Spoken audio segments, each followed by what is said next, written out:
ಶ್ರೀ ಗುರುಭ್ಯೋ ನಮಃ. ಹರಿ ಓಂ. ಗುರುಬ್ರಹ್ಮ ಗುರುವಿಷ್ಣು ಗುರುದೇವೋ ಮಹೇಶ್ವರ, ಗುರು ಸಾಕ್ಷಾತ್ ಪರಬ್ರಹ್ಮ, ತಸ್ಮೈ ಶ್ರೀ ಗುರುವೇ ನಮಃ. ಆತ್ಮೀಯ ವೀಕ್ಷಕರೇ, ನಾವು ಬಾಡಿಗೆ ಮನೆಗಳಿಗೂ ಹೋಗ್ತೀವಿ ಅಥವಾ ಲೀಸ್ಗೆ ಮನೆಯನ್ನು ತಗೊಂಡು ಹೋಗ್ತೀವಿ, ಅಥವಾ ನಾವೇ ಸ್ವಂತವಾಗಿ ಯಾವುದಾದ್ರು ಒಂದು ಮನೆ ಕಟ್ಟಿರೋಂಥ ಮನೆಯನ್ನು ಖರೀದಿ ಮಾಡ್ಕೊಳ್ತೀವಿ. ಆ ಖರೀದಿ ಮಾಡಿದ್ರೆ ನಮಗೆ ರಾತ್ರಿ ಹೊತ್ತಲ್ಲಿ ಕೆಲವು ನಿಗೂಢವಾಗಿರ್ತಕ್ಕಂಥ ಒಂದು ಕನಸು ಬೀಳುವಂಥದ್ದು, ಏನಾದರೂ ಒಂದು ಕೆಟ್ಟದಾಗಿರ್ತಕ್ಕಂಥ ವಿಚಾರಗಳು ನಮಗೆ ಮನಸ್ಸಿಗೆ ಬರುವಂಥದ್ದು, ಅಥವಾ ಏನಾದರೂ ಕಾಣಿಸೋವಂಥದ್ದು. ಆ ಥರ ಬಂದಾಗ ಅದ್ರ ಬಗ್ಗೆ ನಾವು ತಕ್ಷಣ ಎಚ್ಚರಿಕೆ ತಗೋಬೇಕಾಗತ್ತೆ. ಇಲ್ಲಾಂದರೆ ಅದು ನಮ್ಮನ್ನು ಪೂರ್ತಿಯಾಗಿ ವಿನಾಶ ಮಾಡಿಬಿಡುತ್ತೆ. ಅಯ್ಯೋ, ನಾವು ಇವಾಗ ತಾನೇ ಬಾಡಿಗೆ ಮನೆಗೆ ಬಂದಿದ್ವಿ, ನಮಗೇನಾದ್ರು ಗುರುಗಳ ಹತ್ರ ಹೋಗ್ತೀವಿ, ನಾವು ಅವ್ರೇನಾದ್ರು ಬೇಡ ಗಿಡ ಅಂದ್ಬಿಟ್ರೆ ಅಡ್ವಾನ್ಸ್ ಮತ್ತೆ ಸಿಗಲ್ವಲ್ಲ ವಾಪಸ್ಸು, ಅಥವಾ ಲೀಸ್ ಮನೆಗೆ ಹೋಗಿದ್ದೀವಿ, ಲೀಸ್ ಅಮೌಂಟ್ ಅವ್ರು ವಾಪಸ್ ಕೊಡಲ್ವಲ್ಲ, ಅಥವಾ ಮನೆ ತೊಗೊಂಬಿಟ್ಟಿದ್ದೀವಿ, ಹೆಂಗೆ ಅದನ್ನು ನಾವು ಮತ್ತೆ ಮಾರೋಕ್ಕಾಗತ್ತೆ. ಈ ಥರ ಡೌಟಲ್ಲಿ ನೀವಿದ್ದಾಗ ಇದು ಜೀವಕ್ಕೆ ತೊಂದರೆ ಆಗುವಂಥ ವಿಚಾರಗಳು ಕೆಲವು ಇರುತ್ತವೆ. ಗೋಡೆಯ ಮೇಲೆ ಮುಖ ಕಾಣಿಸೋವಂಥದ್ದು,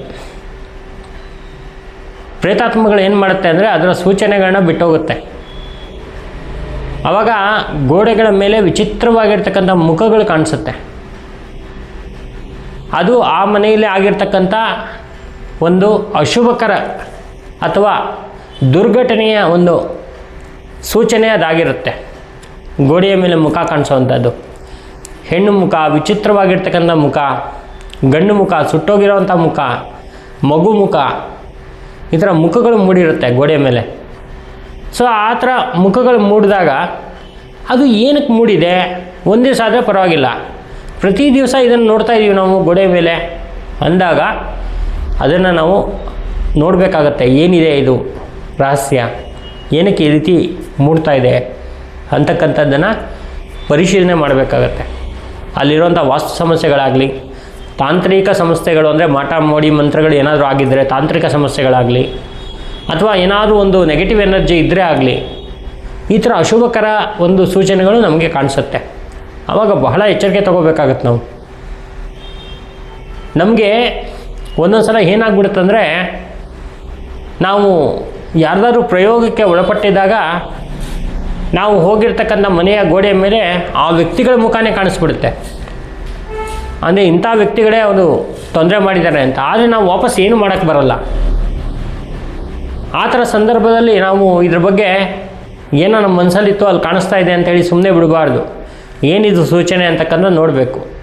ಒಂದು ಸಲ ಆದರೆ ಏನೋ ಭ್ರಮೆ ಅಂತ ಬಿಡ್ಬೋದು, ಪದೇ ಪದೇ ಇದ್ದಾಗ ಇದ್ರ ಬಗ್ಗೆ ಎಚ್ಚರಿಕೆ ತಗೊಳ್ಳೇಬೇಕು. ಈ ಥರ ಸೂಚನೆಗಳು ಬಹಳಷ್ಟು ಇದೆ. ನಾನು ಅದನ್ನು ಎಪಿಸೋಡ್ಗಳು ಮಾಡಬೇಕಾದ್ರೆ ಬೇಕಾದಷ್ಟು ನಮ್ಗೆ ಸಿಗುತ್ತೆ. ಗೋಡೆಯ ಮೇಲೆ ಮುಖ ಕಾಣಿಸೋದು ಅಷ್ಟು ಒಳ್ಳೆಯ ಸೂಚನೆಗಳಲ್ಲ. ಅದು ನಿಮ್ಮ ಜೀವನದಲ್ಲಿ ಒಂದು ಅಭಿವೃದ್ಧಿ ಇರ್ಬೋದು, ಅನುಕೂಲಗಳಿರ್ಬೋದು, ಅವಕಾಶಗಳಿರ್ಬೋದು, ಅದನ್ನು ತಪ್ಪಿಸ್ತಕ್ಕಂಥ ಒಂದು ಸೂಚನೆ ಕೂಡ ಅದಾಗಿರುತ್ತೆ. ಹಾಗಾಗಿ ಸ್ವಲ್ಪ ಎಚ್ಚರಿಕೆ ತಗೊಳ್ಳಿ. ಇದ್ರ ಬಗ್ಗೆ ಕರೆಕ್ಟಾಗಿರ್ತಕ್ಕಂಥ ಒಂದು ನಿರ್ಧಾರವನ್ನು ತಗೊಂಡು ಮುಂದೆ ಹೋಗಿ ಒಂದಷ್ಟು ಪ್ರಶ್ನೆಗಳನ್ನ ಹಾಕಿ, ಆ ಪ್ರಶ್ನೆಯಲ್ಲಿ ಇದು ಯಾಕೆ ಬರ್ತಾ ಇದೆ, ಏನಕ್ಕೆ ಬರ್ತಾ ಇದೆ, ನಾವು ಎಲ್ಲಿದ್ದೀವಿ, ಏನು ವಿಚಾರ ಅಂತಕ್ಕಂಥದ್ದು ತಿಳ್ಕೊಳ್ಳಿ.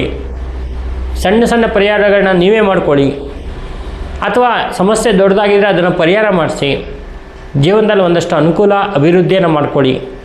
ಈ ನಮ್ಮ ಕನ್ನಡ ಆಸ್ಟ್ರೋ ಮೀಡಿಯಾದಲ್ಲಿ ಇಂತಹ ನೂರಾರು ವಿಷಯಗಳು ಬರ್ತಾ ಇರುತ್ತೆ.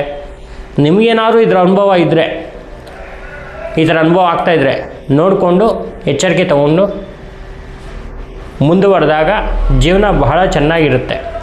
ಮುಂದಿನ ವಿಡಿಯೋದಲ್ಲಿ ಇನ್ನೊಂದು ವಿಶೇಷವಾಗಿರ್ತಕ್ಕಂಥ ಒಂದು ವಿಚಾರಗಳ ಬಗ್ಗೆ ಹೇಳ್ತೇನೆ. ನಮಸ್ಕಾರ.